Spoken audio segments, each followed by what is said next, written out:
I canceled my sister's carpool and she missed a shift. So for about 8 months now, I've been driving my sister Dana to her job at a distribution center out past the highway. Her car got repossessed last year, and the buses don't run early enough for her 6 a.m. start. So every morning I'd get up at 4:45, scrape the windshield, and have her at the gate by 5:40. Every single morning. I do medical billing from home, so I drive back and start my own day after. I never asked for gas money. I figured that's just what you do for family. My husband Mark thought I'd lost it. She's a grown adult, he kept saying. I'd tell him she was going through a rough patch and leave it there. Then a couple months ago, things started feeling off. Little stuff. She stopped wanting me to pull up to the gate. Just drop me at the corner, I like the walk, she said. At 5:40 in the morning in January. Okay. Then she got a new phone she supposedly couldn't afford, and she started getting real cagey about her hours. I'd ask when she wanted picking up and she'd go, I'll text you, don't worry about it. Some days she never texted at all, and I'd find out she got a ride home from a coworker. I let it go. I'm good at letting things go, apparently. Then my friend Rachel calls me on a Tuesday, like 9 in the morning, and goes, hey, isn't Dana supposed to be at work? I just saw her walking out of the Fairview apartments. Fairview's 20 minutes the opposite direction from the distribution center. I said she must be mistaken. Rachel goes, honey, I've known your sister since 4th grade. I didn't say anything to Dana. I just did a test. That Thursday I texted her at 4:30 in the morning. Car won't start, can't do the carpool today, so sorry. Which was a lie. The car was fine. She called me back within 90 seconds, screaming, are you kidding me right now? I'm going to miss my shift. Do you know what happens if I miss a shift? And that's the thing that snagged in my head. She'd worked there almost 2 years. You don't get fired for missing one morning after 2 years. But she was carrying on like the whole world was ending. They'll write me up, they'll cut my hours, I could get let go, on and on. So I said, real calm, Dana, let me just drive out there and explain it to your supervisor. I'll tell them it was my fault. Dead silence. Then, no,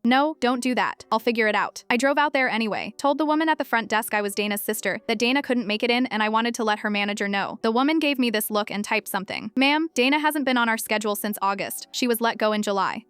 It was February. I sat in that parking lot for a long time. 8 months. 8 months of 4:45 alarms, of scraping ice off the windshield, of turning down overtime because I had to be back to drive her, and she hadn't had a job since summer. I drove to the Fairview apartments. I didn't even plan it. I just went. I sat in the lot, and around 4:30 that afternoon, Dana came walking out of Building C with a guy I recognized, Kevin, whose wife Steph does the church rummage sale with our mom. Steph, who's got 2 little kids. Kevin kissed my sister on the mouth in the parking lot and got in his truck. Dana saw my car. Her whole face fell. She came to my window. It's not. I can explain. Okay, just let me explain. Where were you going every morning? I said. At 5:40. When I was dropping you at the corner. His place. He works nights, so mornings were the only. She stopped. Please don't tell Steph. I just looked at her. I've been getting up before 5 for 8 months, so you could see a married man. You let me think you'd lose your job. I was going to tell you. I'm not driving you anymore, I said. Not to Fairview. Not anywhere. She started crying. Said I was abandoning her. Said family helps family. I put the car in reverse. Where are you gonna go? She said. You can't just. I already texted Steph. I said. She's picking the kids up from school right now, so she'll see it around 3. I turned it off for the first time in 8 months.